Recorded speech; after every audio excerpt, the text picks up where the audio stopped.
آپ نے خوارج کا ذکر کیا کہ سب سے پہلے تکفیری تاریخ اسلام میں وہی تھے، اور یہ درست بھی ہے. تو جنگ نہروان کے حوالے سے اور جنگ صفین کے حوالے سے اور جنگ جمل کے حوالے سے بنیادی موقف کیا ہے اہل سنت کا؟ دیکھیے جی، میرے سامنے یہ اہل سنت کی بنیادی کتب پڑھی ہیں. یہ اصول الدین ہے امام بزدوی کی. یہ ویسے میں بتا رہا ہوں، مختصر جواب دوں گا. صحیح. اس کے بعد یہ پڑھی ہے الاعتقاد امام بہقی کی، امام ابو شکور سالمی کی التمہید، اور مرام الکلام صاحب نبراس شیخ عبدالعزیز پرہاڑوی کی. اہل سنت کا وہ صفین ہو، وہ جمل ہو، وہ نہروان ہو، یا اس کے علاوہ چھوٹے چھوٹے جتنے، یہ تو بڑے مارکے تھے، اس کے علاوہ چھوٹے چھوٹے جتنے مارکے ہوئے، اہل سنت کا اس بات پر اتفاق ہے کہ ہر مارکے میں حضرت مولا علی حق پر تھے، اور حضرت علی کے مد مقابل جو لوگ تھے وہ خطا پر تھے، اور بعض بغاوت پر تھے، بعض خطا پر تھے. جو غلط فہمی پر تھے اور صورت مسئلہ واضح نہیں تھی، ٹھیک ہے، وہ خطا پر تھے. ان کو بعد میں احساس ہوا اور انہوں نے باقاعدہ توبہ کی اور رجوع کیا اپنے نقطۂ نظر سے. اور جو لوگ ڈٹے رہے ان کے لیے اہل سنت کا بالکل واضح موقف ہے کہ وہ باغی گروہ ہے اور وہ بغاوت پر تھے. اور حدیث بخاری 28-12 کے اندر رسول اللہ صلی اللہ علیہ وسلم نے خود بھی اس گروہ کو باغی کہا ہے، صحیح. کہ جو عمار کو قتل کا. حالانکہ رسول اللہ کی نگاہ کیا صرف صفین پر تھی، عمار کے قتل پر؟ اس سے پہلے نہیں تھی. مگر رسول اللہ نے جو حکم نافذ کیا، چونکہ جہاں پر آپ کی انٹینشن درست ہوتی ہے، غلط فہمی ہوتی ہے، تو اس پر پھر وعید نہیں ہوتی. تو لہٰذا جو حضرت علی، حضرت مولا علی ہر حال میں حق پر تھے، چونکہ حضور نے فرمایا تھا کہ العلی مع الحق والحق مع العلی، العلی مع القرآن والقرآن مع العلی. تو اس میں تو کوئی دوسری رائے ہے ہی نہیں. صحیح. اور اہل سنت کا یہ موقف ہے ہمیشہ سے. اب باقی بات جو رہ جاتی ہے وہ یہ رہ جاتی ہے، کیونکہ صحیح بخاری ہی میں حدیث ہے، حضرت امام حسن علیہ السلام کے حضور نے فرمایا کہ ان ابنی ھذا سید، یہ میرا بیٹا سردار ہے جو مسلمانوں کے دو بڑے گروہوں میں صلح کروائے گا. اب بغاوت کفر کو ملتزم نہیں ہے، یہ بات ذہن میں رکھ لیں. صحیح. یعنی ہم ان کو، ان کے نقطۂ نظر کو غلط کہتے ہیں اور اس عمل کو جسٹیفائی نہیں کرتے. اس کا مطلب یہ نہیں ہے کہ اب وہ سب انسان تھے، ٹھیک ہے. اب آپ تصور کر سکتے ہیں کہ جن لوگوں نے جانیں کٹائیں، جانیں دیں، جن لوگوں نے مال لگائے، جن لوگوں نے مارے کھائیں، احد میں، بدر میں دیکھیں، احد میں دیکھیں، 10,000 مخلصین جو مدینہ سے آئے، وہ سارے کے سارے مطلب اس طرح ہو گئے تھے کہ ان میں سے کسی کو بھی اہل بیت کا کوئی لحاظ نہ رہا. یہ بڑی ناانصافی ہے صحابہ کرام کے مقام کو لے کر. ایسا بالکل نہیں ہے.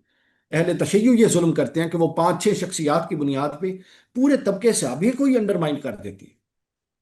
امیر معاویہ، ابو سفیان، مغیرہ بن شعبہ، عمر بن العاص، یہ 4-5 حضرات اہل سنت میں یہ ان کا درجہ صحابیت کا ہے، اور بعض کے نزدیک ان میں سے بعض کا طلقاء کا ہے. لیکن ان 4-5 حضرات کو، یا وہ 4-5-10 حضرات جو موٹو بنے حضرت علی کے مخالفت میں تھے، نقطہ نظر ان کا مختلف تھا، آپ ان کی نیت پہ شک کریں نہ کریں یہ ایک الگ موضوع ہے، ہم نہیں کرتے.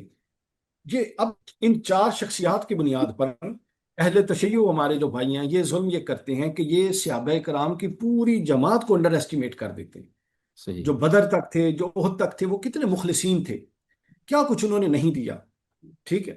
اب ان 4 سے اہل سنت کا جو موقف ہے وہ یہ ہے، کف لسان. کف لسان کا مطلب یہ ہوتا ہے کہ نفس صحابیت کی بنیاد پر ہم ان کے بارے میں تان نہیں کریں گے، لان نہیں کریں گے. ان کے موقف کی حمایت ہے ہی نہیں، کہیں کوئی نہیں کرتا، صحیح. بس یہ ختم. اب خرابی ہمارے یہاں کہاں سے ہوئی؟ ناسبیت. آپ نے سوال کیا ناسبیہ نے پتہ کہاں سے جنم لیا؟ جب ہمارے اہل سنت کے لوگوں نے نعرہ لگایا بے خطا معاویہ. صحیح. لیکن اب کیا ہوا ہوتا وہاں ہے سے؟ کہ ایک چونکہ ہمیں کوئی مناظرہ نہیں ہے، صرف آپ کا موقف ہم سمجھنا چاہتے ہیں. دیکھیں، ایک تو آپ کا نظریہ ہے عدالت صحابہ کا، اور یہاں پر جس طرح آپ نے کہا کہ ایک ظلم شیعہ کرتے ہیں، تو ایک ظلم آپ کی طرف سے بھی ہمیں نظر آتا ہے. وہ یہ ہے کہ جن لوگوں نے مثلا خلیفہ اول کے حضرت ابوبکر کی مخالفت کی، ان کے بارے میں ان کا موقف آپ کا بالکل واضح ہے. اور جنہوں نے حضرت عمر کے ساتھ یا حضرت عثمان کے ساتھ جو انہوں نے جنگ کی یا ان کے خلاف جو بغاوت ہوئی، تو وہاں ان کو تو آپ بالکل باغی قرار دیتے ہیں. لیکن جب جو لوگ حضرت علی کے مقابلے میں آئے، خصوصاً اصحاب صفین کے بارے میں، کہ ان کے بارے میں دیکھیں بہت بڑا طبقہ ہمیں نظر آتا ہے کہ جس طرح آپ نے ذکر کیا وہ بے خطا بے گناہ کا جو ہے نا وہ نعرہ لگاتے ہیں، اور ان کو صرف اسی بنیاد پر کہ وہ عدالت صحابہ کے زمرے میں شامل ہوتے ہیں. تو یہ عدالت صحابہ کا جو نظریہ کیا ہے؟ نہیں، یہ بالکل غلط یہ بات ہے. طالب علم ہم کو جو سمجھ کر مشکل ہے، یعنی ایک قاتل ہے ایک مقتول ہے، یعنی جس دونوں طرح صحابی. حضرت ابو بکر کے صدیق کے سامنے آنے والا صحیح. باطل تھا، حق پر نہیں تھا، حضرت عمر کے سامنے والا حق پر نہیں تھا، حضرت عثمان کے سامنے آنے تھا، اس طرح حضرت علی کے سامنے آنے والا بھی حق پر نہیں تھا. یہ جن کا موقف ہے، یہ سوال آپ ان سے کریں، ہم تو نہیں کرتے. پہلی بات. صحیح. ٹھیک ہے. اچھا، دوسری بات یہ ہے کہ عدالت صحابہ کا موقف سمجھ لیجئے. عدالت صحابہ کا موقف یہ نہیں ہے کہ صحابہ معصوم ہیں، ان سے گناہ کوئی نہیں ہو سکتا. صحابہ کرام کو تو زنا اور شراب پینے کی حدود میں حدیں لگتی نہیں رسول اللہ کے زمانے میں. صحیح. تو اگر رسول اللہ کے زمانے میں ہو سکتا ہے تو بعد میں بھی یہ سب کچھ ہوا. عدالت صحابہ اہل سنت کے نزدیک کیا ہے؟ آپ اتفاق یا اختلاف کر سکتے ہیں. صحیح. نقطۂ نظر یہ ہے کہ وہ کوئی قول رسول اللہ صلی اللہ علیہ وسلم سے منسوب کرنے میں جھوٹ نہیں بول سکتے. یہ ہے عدالت بس. عدالت بمعنی وہ جو علوم الحدیث میں عدالت کا معنی ہے نا، صرف وہ معنی ہے کہ ہم یہ اپنا حسن زن رکھتے ہیں کہ کوئی بھی صحابی، جو صحابی جس کو شرف صحابی رہا، صحابی کون ہے؟ جس نے اسلام قبول کیا اور اسلام پر اس کی موت ہوئی. اب قبول کیا ہمارے سامنے ہے، باقی معاملات اللہ کے حوالے ہیں. کون اسلام پر دنیا سے گیا؟ تو جو گیا، ہم ان سے متعلق یہ عقیدہ رکھتے ہیں کہ وہ رسول اللہ کے ساتھ بات قصدن جھوٹی منسوب نہیں کر سکتے. یہ ہے عدالت. اس کے اندر یہ نہیں ہے کہ وہ گمراہ نہیں ہو سکتے، وہ کوئی کبائر کے مرتکب نہیں ہو سکتے. یہ کہیں اس کا چیپٹر نہیں ہے. یہ بات یہ نہ. تو عدالت کا مفہوم یہ ہے کہ وہ رسول اللہ صلی اللہ علیہ وسلم کے ساتھ کوئی بات غلط منسوب نہیں کر سکتے. صحیح. یعنی ابھی تو آپ دیکھتے ہیں کہ کچھ افراد ہیں جو صرف امیر شام کا نہیں بلکہ یزید کا بھی دفاع کرتے ہیں. یعنی یہ اہل سنت کا ایسے افراد سے یا اس فکر سے کوئی تعلق نہیں ہے، یہ ناسبیت ہے آپ کی نظر میں؟ اہل سنت ہم تو لعنت بھیجتے ہیں اس فکر پر نا، جو بہانہ بنائے امیر شام کا، حضرت معاویہ کا بہانہ ان کا بنائے، اور بنیادی طور پہ دفاع کرے یزید کا. اور یہ دفاع بھی یزید بھی نہیں ہے. یہ جتنے عوامل ہیں نا، اس کو آپ کوئی بھی اور رنگ دے لیں، یہ سب مختلف پردے ہیں بغض علی کے، جو مختلف انداز میں پلٹ پلٹ کے سامنے آتے ہیں. اس کے لیے کوئی کوئی بہانہ بنا لے دفاع صحابہ کا، کوئی بہانہ بنا لے اپنا کسی بھی معاملے میں دفاع بہانہ بنا لے. ہم سمجھتے ہیں یہ سب بغض کی مختلف صورتیں ہیں اور ان میں سے کوئی بھی جسٹیفائڈ نہیں. تو دیکھتے ہیں اس وقت ہمارے ہاں جو نصیریت ہے وہ گھس چکی ہے، اور آپ کے ہاں ناصبیت جو ہے وہ سرایت کر چکی ہے. واقعی یہ دو اسلام کے لیے دو ناسور ہیں، بلکہ اسلام کے دشمن ہیں. تو اس کی بنیادی وجہ کیا ہے کہ اہل سنت کے ہاں ناصبیت پھیلتی جا رہی ہے؟ دو وجہ ہیں. دونوں اہل سنت اور اہل تشیع، دونوں حضرات کے جو علماء، حضرات علماء ہیں، ان سے غلطیاں ہوئی ہیں. ہمارے علماء سے یہ غلطی ہوئی کہ انہوں نے صحابہ کرام کا مقام بیان کرنے کا مطلب یہ سمجھ لیا کہ اہل بیت کو جتنا دبایا جائے اتنا صحابہ کا مقام اوپر ہوگا. صحیح. اور اہل تشیع نے یہ سمجھا، انہوں نے کہا کہ جنہیں تک اللہ نہ لو علی نو نہیں رلانا، انہیں تک علی علی ہو نہیں سکتا. جی بالکل. سمجھ آئی گے؟ تو اب وہ دونوں طرف سے غلو ہے. بغض بھی ہے. ایک ہمارے ادھر طرف جو ہے یہ بغض ہے، غلو کم ہے، بغض زیادہ ہے. دیکھیں جو سچ ہے اس کو ماننا چاہیے. صحیح. ہمارے ہاں غلو کم ہے، بغض زیادہ ہے. اور آپ لوگوں کے ہاں غلو اس حد تک بڑھ چکا ہے. میں خود اہل تشیع کی بہت ساری مجالس میں جاتا ہوں. اب تو خیر علماء کے ساتھ تو ایسی بات منسوب کرنا بالکل درست نہیں، لیکن جو ذاکر حضرات ہیں وہ سمجھ، اور جو آپ کی ہماری عوام ہے، خاص طور پہ ایران کے اس مزاج کا مجھے نہیں معلوم، پاکستان کی جو عوام کا مزاج ہے سر، اگر کم از کم علی کو تقدیروں کا خالق نہ کہا جائے، اس سے نیچے وہ راضی نہیں ہوتے، وہ خوشی نہیں ہوتے. وہ کہتے ہیں یار یہ کہڑا بندہ سدیا تسی، یہ تو سانو کوئی اس تو اچے گل بھی نہیں دس رہا. اب میں آپ کو ایک لطیفہ سناؤں. میں ایک جگہ پہ گیا خطاب کرنے. صحیح. اب وہ مجھے کہتے ہیں آپ نے جی صرف شہادت امام علی مقام امام حسین علیہ السلام کی شہادت کا واقعہ سنانا ہے، صرف فٹ. انہوں نے کہا جی فضائل ہم نے بہت سنی ہے، صرف ہم اہل سنت اسکالر سے واقعہ سننا چاہتے. خیر میں نے واقعہ سنایا. ان کو بہت خوشی ہوئی، بڑا انہوں نے گریا کیا، بہت خوشی ہوئی. انہوں نے اگلے سال پھر بلایا اور مجھے کہا صرف واقعہ سنانا ہے. میں نے کہا یار یہ تو آپ نے پچھلے سال سن لیا تھا. کہتے ہیں نہیں صرف واقعہ ہی سنانا ہے. اب جب اصرار ہو اس حد تک تو ٹھیک ہے. میں نے کہا جی تھوڑا سی فضائل کے ساتھ واقعہ سناتا ہوں. اب جب واقعہ سنا کے میں گیا نا کھانا کھانے، تو وہ مجھے کہتے ہیں علامہ صاحب یہ تو تسی پچھلے سال والا واقعہ سنایا شہادت کا. صحیح. تو میں نے کہا شہادت کا تو امام حسین کی تو ایک ہی دفعہ کربلا میں ہوئی تھی جو میں نے سنے. کہ اندر نہیں ساڑھے ذاکر تو ہر سال نوی شہادت سنیں دیں، تسی ایک قسم سنا کے جا رہے ہو. تو یہاں تو یہ حال ہے. یہاں کان پہ ہاتھ رکھتے ہیں اور کہتے ہیں آواز آندی ہے، کوئی پتہ نہیں کتوں آندی ہے تو کتنے جاندی ہے. اس کے بعد جو منہ میں آتا ہے کہتے ہیں. اور ہمارے ہاں روش یہ ہے، جو فضیلت آل رسول اور اہل بیت کی ہے وہ موضوع اور جھوٹی روایتیں بنا کے وہ صحابہ کرام میں ڈالتی ہیں، تاکہ اگر اوپر نہیں کر سکتے تو کم از کم برابر کی ٹکر پہ تو لے آئیں. لیکن اللہ ایک تعالیٰ ان کو دیکھا ہدایت ہے دے. کہ مثلا ایک ظلم آپ جیسے علماء کی طرف سے تو نہیں، لیکن عموماً سوشل میڈیا پہ دیکھتے ہیں افراد جو ہے وہ ان جاہل افراد کی ذاکروں کی باتیں لے کر اس کو تشیع کے ساتھ منسوب کرتے ہیں. آپ دیکھیں ہمارے فقہ آغا سستانی آغا رہبر جو کہ سب سے بڑے اس وقت جو ہے شیعہ مراجع ہیں، یہ بالکل ایسے ہی تو ہے فتویٰ جیسے ہے آپ کہ ابھی مقدسات اہل ناسبیت سنت کی کو اہل توہین سنت کے حرام ہے. ساتھ جوڑ رہے ہیں نا، اور میں آپ کے سامنے سنی بیٹھا ہوں اور صحیح ناسبیت کو اہل سنت کے ساتھ جوڑ رہے ہیں نا، تو ہمیں بھی تکلیف ہوتی ہے. یہ تکلیف پھر آپ بھی برداشت کریں. سیستانی صاحب بڑے بندے ہیں، اپنا خامنائی صاحب بڑے بندے ہیں بہت. ان کی توضیح المسائل مجھے زبانی حفظ رہی ہیں کسی دور میں، ان کا آپ کو فتویٰ ہے معلوم ہے. کہ جو غالی ہیں یہ نجس ہیں، یہ کافر ہیں. یعنی آپ ان کا بالکل فتویٰ ہے ان کا، یعنی بالکل ائمہ کی روایات کی روشنی میں جو غالی ہیں وہ نجس ہیں، وہ کافر ہیں، تشیع کا ان سے لیکن ان لیکن ائمہ مجتہدین جو آپ لوگوں کے ہیں، ان کی فکر کے علماء پاکستان میں بہت کم ہے. بلکہ اب تو کچھ عرصے سے، پتہ نہیں آپ کے علم میں ہوگا، کچھ عرصے سے باقاعدہ ایک موومنٹ چلائی جا رہی ہے کہ یہ تقلید حرام ہے. اور آپ یہ کون ہوتے ہیں؟ اور اتنے نازیبا الفاظ استعمال کیے جاتے ہیں سیستانی صاحب کے بارے میں، خامنئی صاحب کے بارے میں، بشیر نجفی صاحب کے بارے میں، جتنے مراجع ہیں سب کے بارے میں نازیبا الفاظ استعمال کر کہتے ہیں تقلید صرف امام مہدی کی ہوگی، معصوم کی ہوتی. ٹھیک ہے، تو یہ ایک نئی لہر ہے. دیکھیں، جو حق لوگ ہوتے ہیں نا، حق تصور ہوتا ہے، اس کو ہمیشہ باطل سے ٹکراؤ رہتا ہی رہتا ہے. اب یہ ہے کہ باطل اتنا ایڈوانس جا رہا ہے، تو حق والے کتنے ایڈوانس ہیں؟ ہم اتنے ایڈوانس بیسیکلی نہیں ہیں کہ ہم ان سازشوں کے ان سے آگے آ کے کاؤنٹر کرنے کی پوزیشن میں. صحیح. اچھا، افکار اور عقائد کے بعد ایک دو سوال جو ہے نا وہ فقہی حوالے سے ہیں. عام طور پر دیکھیں ایک تصور خصوصاً پاکستان میں یہ ہے کہ اگر کوئی ہاتھ چھوڑ کے نماز پڑھے تو کہتے ہیں یہ شیعہ ہے، اگر کوئی باندھ کے پڑھے تو یہ سنی ہے. اور یہی جو ہے وہ جمع بین صلاتین کے حوالے سے ہیں، اگر کوئی ظہرین کو جمع کر کے پڑھے یا مغربین کو کہیں شیعہ ہے، اگر الگ الگ پڑھیں تو پھر وہ سنی ہے. تو کیا یہ شیعہ سنی کے یہ اختلافات ہیں، یا یہ وہ مسائل ہیں جو ایک فقہ کے اندر بھی، مثلا اہل سنت کے مکاتب فکر کے اندر بھی اختلافات پائے جاتے ہیں؟ جی ہاں، یہ ایسے ہی ہے. تین بھائی تھے. پہلے میں آپ کو نا ایک لطیفہ سناتا ہوں، پھر میں آپ کو اس جواب دوں گا.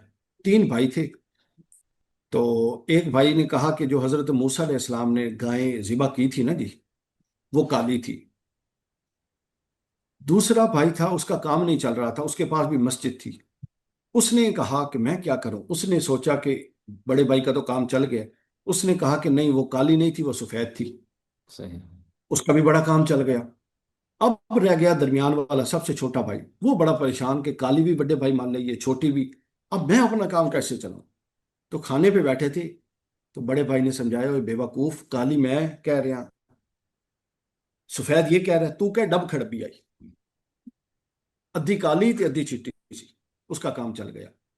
تو جو اس لطیفے کی حقیقت ہے وہ اس اختلاف کی حقیقت صحیح. ہے. حضرت، ہاتھ جو ہے نا، ہاتھ باندھنا، یہ ارکان صلات میں سے ہی نہیں ہے. ہوں.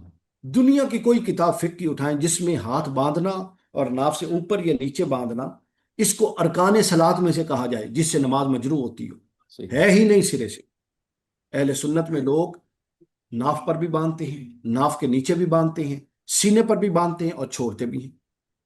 اب اہل سنت جو بالعموم اہل سنت، جمہور اہل سنت، چار ائمہ کو حق کہتی ہے، اس میں امام مالک کا ہاتھ چھوڑنے کا موقف ہے، بالکل. امام شافعی کا سینے پر باندھنے کا، امام ابو حنیفہ کا ناک پر باندھنے کا. تو لہٰذا یہ کوئی اختلاف ہی نہیں ہے. یہ اختلاف وہ لوگ پکڑ کے بیٹھے ہیں کہ جن کو اس سے بڑا کوئی اختلاف سمجھ نہیں آتا. تو صحیح. یہ دین نے، دیکھے نا، دین نے پیٹ بھی تو سب کے بھرنے ہیں. تو بس یہ چیزیں اس کا مسئلہ ہے، اس کا اب کوئی یہاں پر میں بھی آپ کسی کو سنت اور اس نتیجہ کا کوئی سناتا ہوں. تعلق ہی نہیں. میں ایک دفعہ سنائیے. تبلیغ کے سلسلے میں آپ کے پنجاب کے ایک شہر میں گیا، تو ایک اہل سنت عالم دین کے ساتھ گفتگو ہوتی تھی، تو وہ مجھے خود سنا رہے تھے کہ ایک جوان ہے مسجد میں، تو بڑا پریشان تھا. کہ جی مولانا صاحب میں بڑا پریشان ہوں، ہمارے کچھ لوگ ادھر باندھتے ہیں، کچھ ناپ پہ باندھتے ہیں، کچھ ادھر، میں کدھر باندھوں؟ تو اس نے کہا بیٹا اب آگے تو کوئی جگہ نہیں، آپ پیچھے باندھ لیا کریں. وہ بھی کہہ رہے تھے یہ کوئی ایسا مسئلہ جو ہے وہ نہیں ہے. جی بالکل بالکل. ایسے ہی. لیکن جو یہ کوئی دوسرا مسئلہ. مسئلہ جو میں نے ذکر کیا جمع بین صلاتین کا، تو ہوں. وہ ہمارے ہاں بھی بالکل. روایات ہیں کہ مثلا خود نہج البلاغہ میں، عجیب بات ہے، نہج البلاغہ میں جو مکتوب نمبر 52 ہے آپ دیکھ لیں، وہاں پر امیر المومنین نے 5 اوقات بیان کیے ہیں. ہاں، اب یہ میں بتانے لگا تھا جو آپ نے اشارہ آسانی کر کے دیا. لیے جو ہے، یعنی آپ باندھ کے اس کو جمع کر سکتے ہیں. تو آپ کے یہ ہاں بالکل جمع کرنا جائز ہے؟ اس پر اہل سنت اور اہل تشیع دونوں میں ایکسٹریمزم ہے. اہل سنت 5 اوقات میں پڑھتے ہیں، اور با اجازت جو رسول اللہ صلی اللہ علیہ وسلم نے حدیث میں دی ہے، اجازت اور عذر کے ساتھ بھی جمع کرنے کو منع کرتی ہے۔ یہ بھی ایکسٹریمزم ہے۔ اور اہل تشیع نے اب جمع کی اتنی عادت بنا لیا کہ اپنے اوقات پر کھول کے الگ الگ کر کے پڑھنا وہ سمجھتے ہیں یہ شیعی نے راسی بندہ۔ ہاں بالکل یہ بھی کوئی مسئلوں میں سے مسئلہ نہیں۔ صحیح بخاری صحیح مسلم کے اندر حدیث ہے، رسول اللہ صلی اللہ علیہ وسلم نے بغیر کسی عذر کے، اور مقیم تھے، سفر میں نہیں تھے، نمازوں کو جمع کیا۔ لہٰذا اہل سنت کا جو موقف ہے وہ یہ ہے کہ عادتاً جمع نہیں کرنا چاہیے۔ صحیح۔ کوئی عذر ہے، آپ نے میٹنگ میں جانا ہے، آپ نے سفر میں جانا ہے، آپ بیمار ہیں، ایک دفعہ اٹھے ہیں، آپ بالکل کوئی پرابلم نہیں، جمع کر کے پڑھیں، عادتاً جمع نہ کریں۔ یہی اہل تشیع کا اصل موقف ہے۔ وہ تو قرآن نے کہا نماز کا اپنا اپنا وقت ہے، ٹھیک ہے نا؟ تو جی نمازوں کو ان کے اوقات میں فرض کیا گیا، تو لہٰذا جس طرح آپ نے نہج البلاغہ کا حوالہ دے دیا، تو ایکسٹریمزم نہیں ہونی چاہیے۔ جمع کرنے کی گنجائش، جو گنجائش شریعت نے دی ہے اس سے فائدہ اٹھائیں، ٹھیک ہے؟ اور جو چیز اپنا قرآن مجید نے بیان کیا اس پر بھی عمل کریں۔ تو لہٰذا اگر کوئی جمع کر لے تو کوئی حرج والی بات نہیں، اہل سنت جمع کرتی ہیں، میں خود جمع کرتا ہوں بامر مجبوری، ٹھیک ہے؟ اور اکثر اوقات پر پڑھتا ہوں۔ جی تو یہ بالکل، بالکل یہ بھی بڑائی جھگڑے کی بات میں نہیں الگ ہے۔ الگ ہی پڑھتا ہوں لیکن بعض اوقات جمع بھی کر لیتا ہوں، تو لہٰذا کیونکہ بالکل ایسی جمع بھی کر لیتا ہوں، مثلا سفر میں ہوتا ہوں، میں مطلب ہفتے ہفتے کے لیے جانا ہوتا ہے سفر میں، تو 80% جمع ہوتی ہیں، 20% الگ الگ پڑھنے کا موقع ملتا ہے۔ اور جب مقیم ہوتا ہوں تو 80% الگ الگ ہوتی ہیں، 20% جمع کرنے کا موقع۔ ہاں تو بالکل یہ تو آسانی کے ساتھ ہے، جہاں آپ کو آسانی ہے، فرض کی ادائیگی ضروری ہے۔ جی بالکل ملک، بلکہ ایک دفعہ میں جب گھر گیا تو مرحوم والد صاحب نے جب دیکھا کہ میں الگ الگ پڑھتا ہوں تو وہ مجھ سے ذرا غصے میں کہہ رہے تھے، لگتا ہے آپ کسی سنی مدرسے میں پڑھ کے آئے ہیں۔ تو یعنی ایک تصور یہ ہے کہ عوام میں کہ جو الگ الگ پڑھیں وہ سنی ہے، حالانکہ یہ ایسی بات جو ہے وہ نہیں۔ ایسے ہی ایسے اس ہی حوالے سے آخری جو سوال ہے وہ یہ ہے کہ اب اتحاد امت سے کیا مراد ہیں، اور اتحاد امت کے لیے پھر ہمیں کیا کرنا چاہیے؟ اتحاد امت نہیں ہو سکتا جب تک کہ آپ بنا اتحاد نہیں طے کر لیتے کہ صحیح۔ اتحاد ہوگا کس بات کو۔ اہل تشیع سے پوچھے وہ کہیں گے اہل بیت پر اتحاد کریں، اہل حدیث سے پوچھے وہ کہیں گے قرآن پر اتحاد کریں، اہل سنت سے پوچھے وہ کہیں گے صحابہ پر اتحاد کریں۔ جب تک یہ سب بیٹھ کے اتحاد کی بنیاد طے نہیں کرتے اس وقت تک اتحاد نہیں ہو سکتا، اور ابھی تک اتحاد کی بنیاد طے نہیں ہوئی۔ اب سن لیجیے، میں گیا تھا جامعہ عروۃ الوثقی میں، ایک پروگرام تھا۔ صحیح۔ ہمارے علماء جو ہے نا، یہ بڑی اب کوئی سخت لفظ نہ ہو جائے، اس چیز سے کام لیتے ہیں کہ یہاں، اور جب اتحاد کی مجالس میں آتی ہیں اور کانفرنسوں میں آتی ہیں تو اور باہر جا کے اور ہاں، جامعہ عروۃ الوثقی میں ایک پروگرام تھا، علماء سپیچز کر رہے تھے اتحاد پر۔ میں ان کو خود پرسنل زندگی میں جانتا ہوں، میں حیران ہو رہا تھا کہ یہ بندہ یہ باتیں کر رہا ہے۔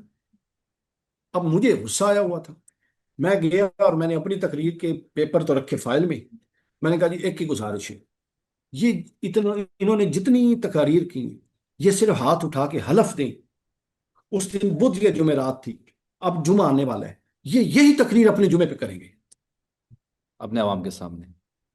اپنے عوام کے اپنے ممبر پہ، لیکن ایک نے بھی ہاتھ نہیں اٹھایا۔ تو لہٰذا یہ صرف باتیں ہیں اتحاد امت، کوئی اتحاد نہیں چاہتا، چونکہ بہت ساری روٹیاں، بہت سارے معاملات یہ عدم اتحاد پر کھڑے ہیں، تو مفاد پہلے اتحاد بعد میں ہے۔ لیکن دیکھتے ہیں کہ اس وقت جو غزہ کی صورتحال ہے، واقع وہاں اس وقت کربلا بپا ہے وہاں پر، لیکن اسی یہ اتحاد نتائج ہے نا، سے پھر اتحاد نہ ہونے کے نتائج ہیں کہ ٹرمپ کو دینے کے لیے آپ کے پاس جہاز ہے اور غزہ کو دینے کے لیے آپ کے پاس پانی کے چند قطرے بھی نہیں ہیں، اور جو مقتدر حلقے ہیں، ٹھیک ہے، آپ ان ملکوں کو دیکھ لیں جن کی خاص طور پہ غزہ سے سرحدیں لگتی ہیں، ٹھیک ہے، کہ اللہ کے حضور کس طرح جواب دہ ہوں گے اس معاملے کے۔ یہ کربلا ہے، اس سے کم نہیں ہے۔ بالکل۔ جی بہت شکریہ، اللہ تعالیٰ آپ کو جزائے خیر دے، انشاءاللہ آپ کے ساتھ وقتاً فوقتاً اگر موقع ملے تو انشاءاللہ آپ سے استفادہ کرتے رہیں گے۔ جی انشاءاللہ۔ ابھی اور آپ امام حسین کے روزے پر کب جا رہے ہیں؟ میں انشاءاللہ آج ہی رات کو مغربین کے بعد نکل رہا ہوں، تو اس حوالے سے اگر آپ کوئی نوجوانوں کو کوئی پیغام ہے کربلا کے حوالے سے، حسینیت کے حوالے سے۔ اب دیکھیے، پیغام میں کیا دے سکتا ہوں، کربلا جو ہے اس کو سمجھنے اور پڑھنے کی ضرورت ہے، صحیح۔ خاص طور پہ امام حسین علیہ السلام کا یزید سے جو اختلاف تھا وہ سمجھنے کی ضرورت ہے۔ ہمارا یزید سے اختلاف یہ ہے کہ وہ قاتل حسین ہے، اور حسین کا یزید سے اختلاف یہ نہیں تھا، بلکہ حسین کا اختلاف اس کے علاوہ تھا۔ وہ اختلاف کیا تھا؟ جب وہ اختلاف ہم سمجھ جائیں گے تو ہم حسینیت کو سمجھ جائیں گے۔ یعنی آپ اس سے جو ایک قول مشہور ہے کہ واقع کربلا کے بعد دو فرقے رہ گئے، ایک حسینی فرقہ ایک یزیدی فرقہ، اس کو آپ درست سمجھتے ہیں؟ یہ بالکل ہے، اب آپ کے سامنے ہے، دیکھیں کیسا کیسا ہو رہا ہے، اب شیعہ سنی پیچھے ہٹتے جا رہی ہیں، اور اب حسینی یزیدی فرقہ ہمارے یہاں اہل سنت میں تو یہی بن رہا ہے اب تو، بالکل الٹیمیٹلی یہ بننا ہی بننا، یہ امام حسین علیہ السلام کی قربانی اور محنت کا نتیجہ ہے۔ اور صحیح۔ پھر حدیث رسول بھی ہے کہ حضور نے فرمایا کہ الحسین منی وانا من الحسین، کہ حسین مجھ سے اور میں حسین سے ہوں۔ تو اس میں جو پہلا من ہے وہ للتبعیض ہے، اس کا مطلب یہ ہے کہ حسین جز ہے، میں کل ہوں اس کا۔ اور دوسرا من ہے للبیان، اس کا مطلب یہ ہے کہ جو حسین کا نقطہ نظر ہے وہی میرا نقطہ نظر ہے۔ تو لہٰذا یہ تو یاد ہونے ہے ہی ایک ہونا دفعہ ہے۔ راولپنڈی میں علامہ طاہر قادری صاحب تشریف لائے تھے، تو ایک مجلس میں انہوں نے خطاب کرتے ہوئے بیان کیا کہ جو اس حدیث کا جو پہلا جو جملہ ہے حسین من، یہ تو آسان ہے، ہر بیٹا جو ہے باپ سے ہوتا ہے، لیکن جو دوسرا جو نقطہ ہے کہ میں حسین سے، پیغمبر نے فرمایا، کہتے میں نے ایک عرصہ غور کیا اس مسئلے پہ، لیکن جب اسلام کی تاریخ پہ غور کیا تو پتہ چلا کہ 60 ہجری سے سے، لے کر کربلا تک حسین من نہیں ہے، اور ہاں کربلا سے لے کر بالکل، صبح قیامت تک عالمین حسین۔ بالکل بالکل اس طرح عرب شاعر کا ایک شعر ہے، الاسلام محمدی الوجود و حسینی البقاء، کہ بہت اسے شکریہ، پیغمبر نے وجود عطا کیا ہے تو حسین کی قربانی سے اسے بقا ملی ہے۔ خداوند عالم سے دعا ہے خداوند عالم ہم سب کو انشاءاللہ حسین کے راہ پہ چلنے کی توفیق عطا فرمائے، اور انشاءاللہ کربلا جا رہا ہوں آپ کی نیابت میں، انشاءاللہ وہاں پہ زیارت کروں گا، آپ بھی ہمیں دعاؤں میں یاد رکھیں۔ بہت شکریہ، السلام علیکم۔ بہت بہت شکریہ، علیکم السلام۔